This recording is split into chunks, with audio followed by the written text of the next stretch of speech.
नमस्कार। आकाशवाणी जयपुर अजमेर से प्रस्तुत हैं प्रादेशिक समाचार।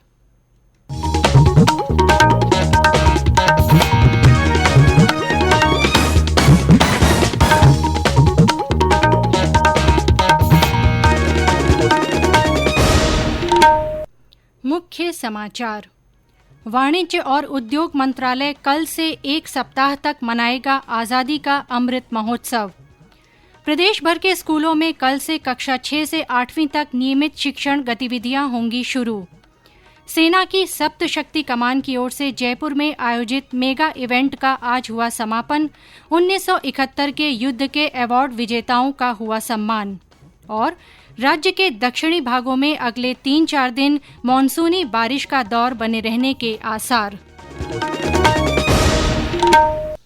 समाचारों के साथ मैं आरती नागर। देश भर में 18 वर्ष से अधिक आयु वर्ग के लिए सरकारी केंद्रों में निःशुल्क कोविड टीकाकरण अभियान जारी है।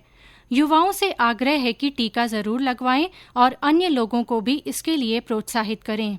जब तक आवश्यक न हो घर से बाहर न निकलें और सुरक्षा के 3 सरल उपायों का पालन करें। मास्क लगाएं, 2 गज की सुरक्षित दूरी बनाए रखें, हाथ और चेहरा साफ रखें। और अब समाचार विस्तार से। समाचारों में सबसे पहले आज़ादी का अमृत महोत्सव से जुड़े समाचार। आज़ादी का अमृत महोत्सव।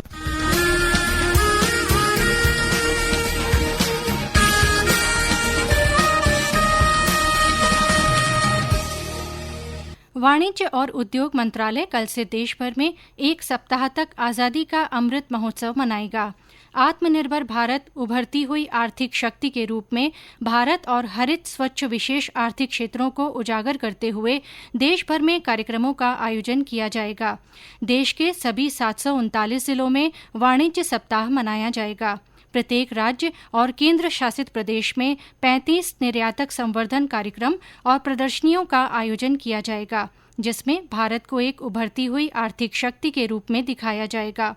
उद्योग और आंतरिक व्यापार संवर्धन विभाग राष्ट्रीय एकल खिड़की व्यवस्था और औद्योगिक पार्क रेटिंग प्रणाली का शुभारंभ करेगा। इन्वेस्ट इंडिया पूर्वोत्तर क्षेत्र में एक वर्चुअल निवेशक सम्मेलन का आयोजन करेगा। इस डिजिटल प्लेटफॉर्म से निवेशकों को भारत में व्यापार शुरू करने के लिए अपेक्षित अनुमोदनों के बारे में पता चलेगा और वे उसके लिए आवेदन कर पाएंगे। आज़ादी का अमृत महोत्सव के तहत आकाशवाणी समाचार जयपुर की ओर से संदेश श्रृंखला चलाई जा रही है। इस संदेश श्रृंखला में श्रोताओं से देशभक्ति और प्रेरणादायी संदेशों को आमंत्रित कर उन्हें समाचार बुलेटिन में शामिल किया जा रहा है। श्रोता हमें अपने संदेश रिकॉर्ड कर हमारे व्हाट्सएप नंबर 9414052368 पर भेज सकते हैं। राष्ट्रव्यापी टीकाकरण अभियान के तहत देश भर में अब तक 80 करोड़ 68 लाख से अधिक कोविड टीके लगाए जा चुके हैं। आज देर शाम तक देश भर में 32,84,000 से अधिक टीके लगाए गए। केंद्रीय स्वास्थ्य मंत्रालय ने बताया कि कोविड से स्वस्थ होने की दर 97.68% हो गई है। अब तक 3 करोड़ 26 लाख से अधिक लोग कोविड से स्वस्थ हो चुके हैं। वहीं प्रदेश में अब तक 5 करोड़ 35 लाख 47,000 से अधिक कोविड टीके लगाए जा चुके हैं। आज राज्य भर में 73,500 से अधिक टीके लगाए गए। बूंदी जिले के मांगली, रामगंज, बालाजी और अकतासा गांव में आज कोविड टीकाकरण को लेकर जागरूकता कार्यक्रम चलाया गया। क्षेत्रीय लोक संपर्क ब्यूरो की ओर से कोविड जागरूकता के लिए चलाए जा रहे मोबाइल वाहन कल भी जिले के कई गांवों में जाएंगे। कोविड संबंधी राष्ट्रीय हेल्पलाइन नंबर हमारी वेबसाइट newsonair.gov.in पर उपलब्ध है। प्रदेश भर में कल से कक्षा 6 से 8वीं तक के स्कूल खुल जाएंगे। इसके साथ ही इन कक्षाओं की नियमित शिक्षण गतिविधियां 50% क्षमता के साथ शुरू हो जाएंगी। गृह विभाग के निर्देशों के अनुसार छात्रों और स्कूल स्टाफ को लाने और ले जाने के लिए बस, ऑटो तथा कैब की भी मंजूरी होगी। स्कूल स्टाफ तथा विद्यालय वाहिनियों से जुड़े चालकों को 14 दिन पहले कम से कम एक कोविड टीका लगवाना अनिवार्य होगा। छात्रों को स्कूल आने के लिए अपने अभिभावकों से लिखित अनुमति प्राप्त करनी होगी। वहीं राज्य सरकार के निर्देशों के अनुसार कक्षा 1 से 5वीं तक की कक्षाओं का संचालन 27 सितंबर से आधी क्षमता के साथ हो सकेगा। ये समाचार आकाशवाणी जयपुर अजमेर से प्रसारित किए जा रहे हैं। प्रादेशिक समाचार बुलेटिन आप हमारे ट्विटर हैंडल @AIR_News_जयपुर, फेसबुक पर AIR न्यूज़ राजस्थान और यूट्यूब पर राजस्थान AIR न्यूज़ पर भी सुन सकते हैं। समाचार अभी और भी हैं, लेकिन उससे पहले कोविड जागरूकता संदेश। चलो मिलकर एक शुरुआत करें, चलो एक फैसला आज करें, मास्क नहीं तो टोकेंगे, कोरोना को रोकेंगे, चलो एक इरादा करते हैं, चलो कुछ वादा करते हैं, मास्क नहीं तो टोकेंगे, कोरोना को रोकेंगे। समाचारों में आपका फिर से स्वागत है। आकाशवाणी का समाचार सेवा प्रभाग अपने स्पॉटलाइट कार्यक्रम में रात 9:15 बजे से सेवा और समर्पण 20 साल सुशासन के कार्यक्रम की विशेष श्रृंखला प्रसारित कर रहा है। आज का विषय है पंचायतें और सहकारी समितियां। ये देश में पंचायतों और सहकारी समितियों को सुदृढ़ बनाने के प्रधानमंत्री के संकल्प और निष्ठा पर आधारित है। प्रधानमंत्री नरेंद्र मोदी ने नागरिकों से अपील की है कि वे उन्हें विभिन्न अवसरों पर भेंट किए गए उपहारों और स्मृति चिन्हों की नीलामी में भाग लें। उन्होंने ट्वीट कर कहा है कि इससे प्राप्त राशि नमामि गंगे कार्यक्रम पर खर्च की जाएगी। श्री मोदी ने कहा कि उन्हें कई उपहार और स्मृति चिन्ह मिले हैं जिनकी नीलामी की जा रही है। उन्होंने बताया कि इनमें भारतीय ओलंपिक नायकों द्वारा दिए गए विशेष स्मृति चिन्ह भी शामिल हैं। सेना की सप्त शक्ति कमान की ओर से जयपुर में आयोजित मेगा इवेंट का आज समापन हो गया। 2 दिन चले इस इवेंट के अंतिम दिन आज रामबाग पोलो ग्राउंड में सेना की विभिन्न गतिविधियों का प्रदर्शन किया गया। 1971 के भारत पाक युद्ध के 50 साल के विजय समारोह के उपलक्ष्य में आयोजित हो रहे इस इवेंट में डॉग शो और एरियल प्रदर्शन, घुड़सवारी कार्यक्रम, मोटरसाइकिल कौशल सवारी और बैंड प्रदर्शन शामिल रहे। आज का मुख्य आकर्षण सेना के हेलीकॉप्टरों द्वारा विशेष बलों के साथ अपनी ताकत और कौशल दिखाने वाला एक हवाई प्रदर्शन रहा। समापन समारोह को संबोधित करते हुए राज्यपाल कलराज मिश्र ने युवाओं से इस तरह के आयोजनों में बढ़ चढ़कर भाग लेने का आह्वान किया। कार्यक्रम में 1971 के युद्ध के अवार्ड विजेताओं को सम्मानित भी किया गया। मुख्य चुनाव आयुक्त सुशील चंद्र आज सिरोही जिले के माउंट आबू दौरे पर रहे।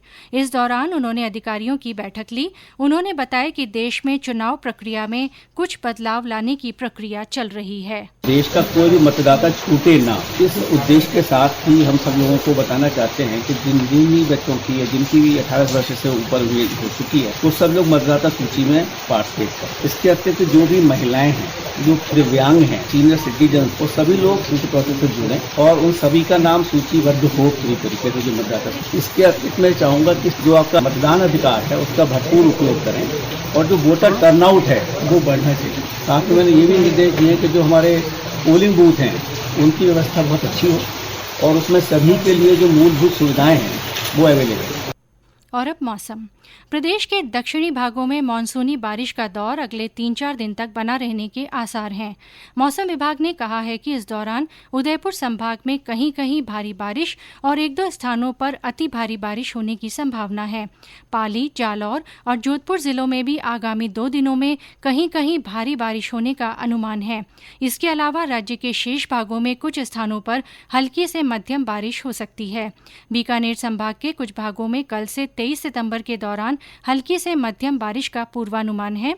इस बीच बूंदी से हमारे संवाददाता ने बताया कि जिले के गुड़ा बांध के 10 गेट खोलकर अतिरिक्त पानी की निकासी की जा रही है। बूंदी जिले में पिछले 24 घंटों में हुई झमाझम बारिश के बाद जनजीवन अस्त व्यस्त हो गया। जिले के सबसे बड़े बांध गूड़ा डैम के 10 गेट खोलकर पानी की निकासी की जा रही है। इससे मेज नदी में उफान आ गया है। प्रशासन ने मेज नदी के किनारे रहने वालों को अलर्ट किया है। एनडीआरएफ की टीमें तैनात की गई है। इधर केशोराय पाटन में चंबल नदी में उफान आने से राजमार्ग 37 में रोटेदा मटाउरा पुलिया पर 5 फीट की चादर चल रही है, जिससे यह मार्ग बंद हो गया है। जैत सागर के 6 गेट खोलकर पानी की निकासी की जा रही है, जिससे बूंदी शहर की निचली बस्तियों में पानी भर गया है। हाड़ौती के गोवा बड़दा डैम की भी फिर से चादर चलने लगी है। बरसात के बाद धान की फसलों को फायदा हुआ है। राजकुमार दादीज, आकाशवाणी समाचार, बूंदी। प्रदेश में आज अनंत चतुर्दशी का पर्व मनाया जा रहा है। इस पर्व के साथ ही राज्य के कई स्थानों पर 10 दिवसीय गणेश महोत्सव का भी समापन हो गया। भरतपुर से हमारे संवाददाता ने बताया कि शहर में अनेक स्थानों पर विसर्जन यात्रा निकाली गई। वहीं सवाईमाधोपुर, श्रीगंगानगर, बूंदी और झालावाड़ जिलों में भी विभिन्न स्थानों पर गणपति विसर्जन कार्यक्रम आयोजित हुए। प्रधानमंत्री नरेंद्र मोदी इस महीने की 26 तारीख को आकाशवाणी से मन की बात कार्यक्रम में लोगों से अपने विचार साझा करेंगे। प्रधानमंत्री ने इस कार्यक्रम के लिए उन विषयों पर लोगों के विचार आमंत्रित किए हैं जिन पर उन्हें चर्चा करनी है। लोग अपने विचार नमो ऐप या MyGov ओपन फोरम पर साझा कर सकते हैं। और अंत में मुख्य समाचार एक बार फिर। वाणिज्य और उद्योग मंत्रालय कल से 1 सप्ताह तक आजादी का अमृत महोत्सव मनाएगा। प्रदेश भर के स्कूलों में कल से कक्षा 6 से 8वीं तक नियमित शिक्षण गतिविधियां शुरू होंगी। सेना की सप्तशक्ति कमान की ओर से जयपुर में आयोजित मेगा इवेंट का आज समापन हुआ। 1971 के युद्ध के अवार्ड विजेताओं का भी सम्मान किया गया। और राज्य के दक्षिणी भागों में अगले 3-4 दिन मानसूनी बारिश का दौर बने रहने के आसार हैं। इसी के साथ प्रादेशिक समाचार बुलेटिन समाप्त हुआ। नमस्कार।